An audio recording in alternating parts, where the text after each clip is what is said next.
दोस्तों आप समझ गए होंगे। तो अब देखिए दोस्तों, यीशु का गुस्सा राज्य के लिए। मैं रिपीट करता हूं दोस्तों, क्योंकि मैं यहाँ से आपको कुछ मिनट तक यीशु का गुस्सा उसके राज्य के प्रति एक ऐसी घटना वो आपके बीच में रखने जा रहा हूँ। दोस्तों ये फोटो आप देख सकते हैं कि ये कौन सी घटना है। ये एक ऐसी घटना है जिसको चारों किताबों ने अपने हिसाब से रिकॉर्ड किया है। मत्ती 21 ने, लूका 19 ने, मरकुस 11 ने। मैंने स्क्रिप्चर डाल दिया है दोस्तों, आप देख सकते हैं। लेकिन सबसे अलग, बहुत डिटेल में, और जो मुझे चाहिए हुबहू, जो इन फोटो से मैच करता है, और वो मुझे मिला यूहन्ना 2:15 में। तो दोस्तों ये घटना यहाँ पूरी दुनिया से हजारों किलोमीटर से हाथी, घोड़े और खच्चर से लोग आते थे, और वहाँ पर एक प्रकार का फंक्शन चलता था। और वहाँ पर ये हुआ दोस्तों, जो उनके पास लोकल करेंसी होते थे और वो लोग चर्च के अंदर जानवरों को डबल रेट में बेचते थे। वहाँ पर अच्छी खासी बिजनेस चल रही थी, मार्केटिंग चल रही थी। ये सब कुछ जब चल रहा था दोस्तों, तब यीशु की एंट्री होती है यूहन्ना 2:15 में। देखते हैं कैसे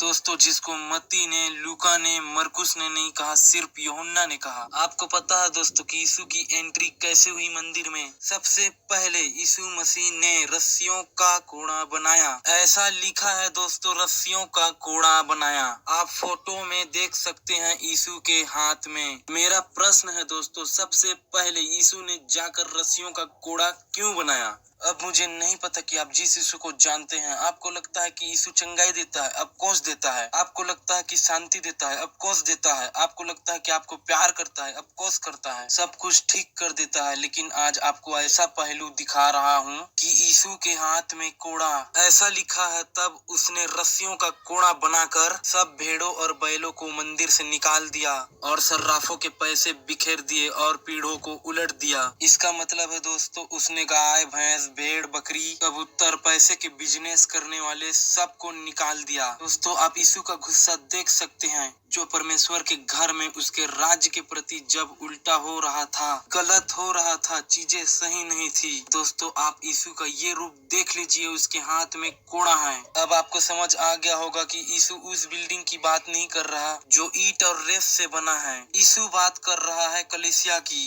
यीशु बात कर रहा है अपनी देह की, द बॉडी ऑफ क्राइस्ट। और जैसे ही ये हुआ, यीशु को तीसरे दिन जब जी उठा हुआ उसके चेलों ने देखा, तो लिखा है, परंतु उसने अपनी देह के मंदिर के विषय में कहा था। सो जब वह मुर्दों में से जी उठा, तो उसके चेलों को स्मरण आया कि उसने यह कहा था, और उन्होंने पवित्र शास्त्र और उस वचन की जो यीशु ने कहा था प्रतीति की। आप जरा सोचिए, जब ईंट के, रेत के, लकड़ी के मंदिर को वो गुस्सा में आकर कोड़ा बनाकर डांट लगा सकता है, फटकार लगा सकता है, तो सोचिए उसके खुद का मंदिर जो आत्मिक कलीसिया है, द बॉडी ऑफ क्राइस्ट है, वो वहाँ चुप बैठेगा। अब देखिए यीशु के गुस्से होने की सही वजह, और इसी को कनेक्ट करूंगा आज के कलीसिया के साथ। उसी चैप्टर में यूहन्ना 2:16 में तो लिखा है, मेरे पिता के भवन को, ब्रैकेट में कलीसिया, व्यापार का घर मत बनाओ। जहाँ बिजनेस होती है, जहाँ पैसा लगता है, जहाँ भ्रष्टाचार चलता है, जहाँ 2 का 4, 4 का 8 कहते हैं, ऐसी मार्केट मेरे पिता का घर मत बनाओ, ऐसे कहा दोस्तों यीशु ने। तो यीशु को किस बात का गुस्सा आया कि मेरे घर को तुमने बना दिया व्यापार का घर।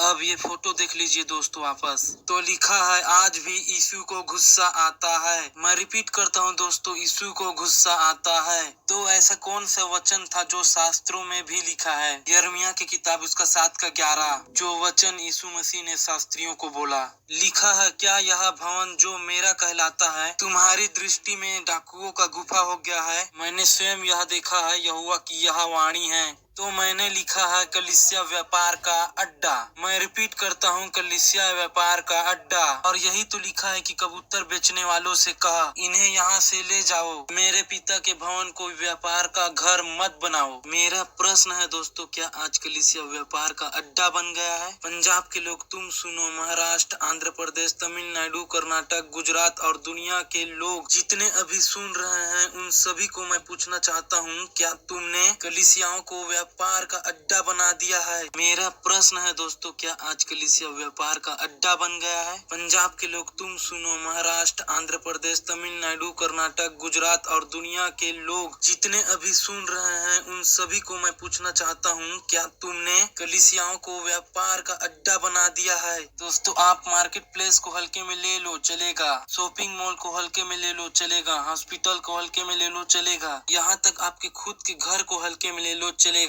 खबरदार अगर तुमने पिता के घर को हल्के में लिया। पंजाब के लोग, महाराष्ट्र, आंध्र प्रदेश, गुजरात के लोग पिता के घर को हल्के में मत लो। तो लिखा है दोस्तों, आज कलीसियाओं में क्या नहीं बिक रहा है। मैं रिपीट करता हूँ दोस्तों, आज कलीसिया में क्या नहीं बिक रहा है। तो सबसे पहला आपकी स्क्रीन के ऊपर देख लीजिए, लिखा है प्रार्थना बिक रहा है। तो दोस्तों, जो बड़े बड़े सेवकों को आप लोग पैसा देते हैं प्रार्थना के लिए और वो कहते हैं हम तुम्हारे लिए प्रार्थना करेंगे कि तुम्हारा जॉब लग जाएगा, तुम्हारा हाथ ठीक हो जाएगा, तुम्हारा पैर ठीक हो जाएगा, तुम्हारे घर में आशीष आएगी और न जाने क्या क्या कहते हैं दोस्तों। 10,000 दो तुम्हारे घर में आशीष आएगी, 20,000 दो तुम्हारा जॉब लग जाएगा और ना जाने दोस्तों कितना पैसा मांगते हैं प्रार्थना के नाम से।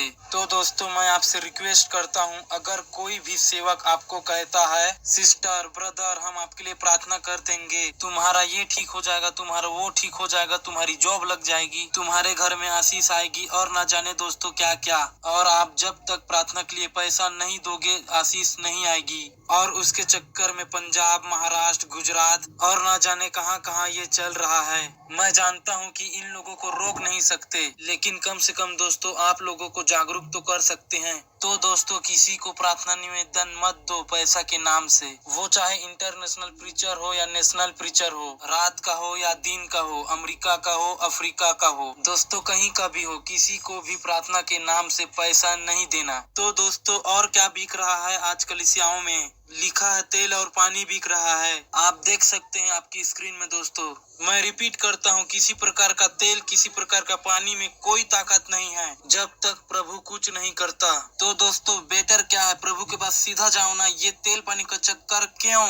अब देखिए दोस्तों, चर्च का पास्टर बिक रहा है, उनके साथ खाना खाना है तो बिक रहा है, उनके साथ फोटो खिंचवाना हो तो बिक रहा है, उनको घर पे बुलाना हो तो बिक रहा है। फोटो खींचने का 500 रुपया, खाना खाने का उनके साथ में 2000 रुपया, और तो और दोस्तों घर बुलाने का अलग रेट। तो दोस्तों, मैं आपसे पूछता हूँ, क्या ये सब देखकर गुस्सा नहीं आना चाहिए? ऑफकोर्स आना चाहिए। ऐसी बातों को देखकर गुस्सा आता है अगर चर्च में ऐसा चल रहा है। दोस्तों, जैसे यीशु को गुस्सा आया था वैसा एमएमबी को भी आता है और आप सभी को भी गुस्सा आना होगा आज। अब इसको देखिए दोस्तों, वर्शिप के नाम पर पैसों की डिमांड करते हुए वर्शिपर बिक रहा है। मैं रिपीट करता हूँ दोस्तों, वर्शिपर के नाम पर पैसों की डिमांड करते हुए वर्शिपर बिक रहा है। जिनका गाना जितना हिट उनका रेट उतना।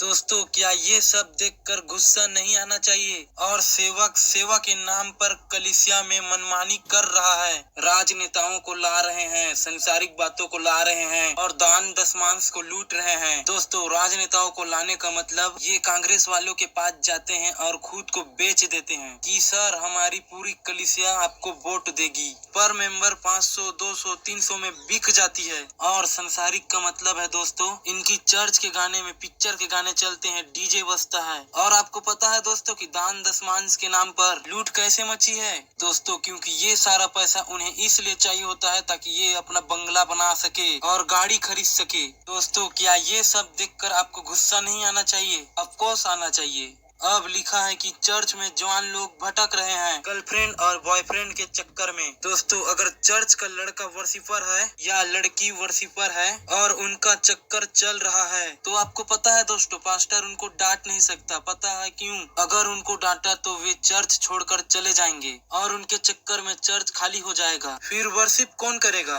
और दोस्तों, ये डर से 90% पास्टर चुप रहते हैं, कॉम्प्रोमाइज कर लेते हैं। तो दोस्तों, ऐसा लड़का या लड़की अभी सुन रहे रहे हैं तो ऐसे वर्शिपर से यीशु को कोई फर्क नहीं पड़ता, ऐसी धोगली आराधना से। तुम क्या सोचते हो? तुम मंडे टू सैटरडे दुनिया भर का पिक्चर, पब और न जाने क्या क्या, और संडे को सफेद कपड़ा पहनकर खुद को गिटार लेकर पवित्र समझते हो। अब मुझे बताओ दोस्तों, क्या ये सब देखकर गुस्सा नहीं आना चाहिए? और कलीसियाओं में वचनों को तोड़ मरोड़ कर सिखाया जा रहा है। वचन को जैसा चाहो वैसा सिखाओ, बस कलीसिया खुश होना चाहिए, बस मेरे कलीसिया के मेंबर खुश होना चाहिए। मैं आप लोग को बता दूं दोस्तों, ऐसा प्रचार यीशु को नहीं चाहिए। दोस्तों मेरा स्टेटमेंट है, कुछ लोग बोल सकते हैं एमएमबी आपको क्या तकलीफ है, जो चल रहा है चलने दो। तो मैं रिपीट करता हूं दोस्तों, एमएमबी आपको क्या तकलीफ है, जो चल रहा है चलने दो। कुछ लोग ऐसे बोल सकते हैं। तो इसको देखिए, यूहन्ना 2:17 ऐसा लिखा है, तब उसके चेलों को स्मरण आया कि लिखा है, तेरे घर की धूल मुझे खा जाएगी। और भजन संहिता 69:9 लिखा है, क्योंकि मैं तेरे भवन की धूल में जलते जलते भस्म हुआ, और जो निंदा वे तेरी करते हैं वही निंदा मुझको सहनी पड़ी है। दोस्तों क्योंकि जैसा यीशु को अपने घर की धुन थी ना, वैसा ही मुझ जैसे 10 टक्कों को और एमएमबी को भी यीशु के कलीसिया की धुन है। तो लिखा है दोस्तों, उस हर विश्वासी को गुस्सा आना चाहिए जो परमेश्वर के राज्य में काम कर रहा है। तो दोस्तों पतरस की सेवा में गुस्सा था। आपको पता है पतरस ने क्या कहा हनन्याह सफीरा से? उसने कहा कि ये तूने क्या किया? शैतान ने तेरे मन में यह बात क्यों डाली कि तू पवित्र आत्मा से झूठ बोले? दोस्तों पतरस की मिनिस्ट्री के वक्त में हनन्याह सफीरा मारे गए। अगर हनन्याह सफीरा आज के पास्टरों के पास होते ना, मैं डंके की चोट में कह रहा हूँ, वो लोग कभी नहीं मरते। क्योंकि पैसा किसको नहीं चाहिए, और वो भी जमीन बिकी हुई पैसा। 2 लाख की बिकी है, 1 लाख तो आए। 4 लाख की बिकी है, 2 लाख तो आए। और 1 लाख की बिकी है, 50,000 तो आए। लेकिन आए तो उनको मारा क्यों? लेकिन पतरस कहता है, नहीं चाहिए तेरा पैसा, मुझे सच्चाई चाहिए। और जिसके चलते ऑन द स्पॉट दोनों की मृत्यु हो गई। ऐसा पवित्र आत्मा से भरा पतरस था। और प्रेरितों की किताब 8:20 में पतरस ने उससे कहा, तेरे रुपए तेरे साथ नाश हो। तो दोस्तों पतरस को गुस्सा आया। ऐसा गुस्सा पतरस में था, पौलुस में था, यीशु में था। प्रश्न है क्यों?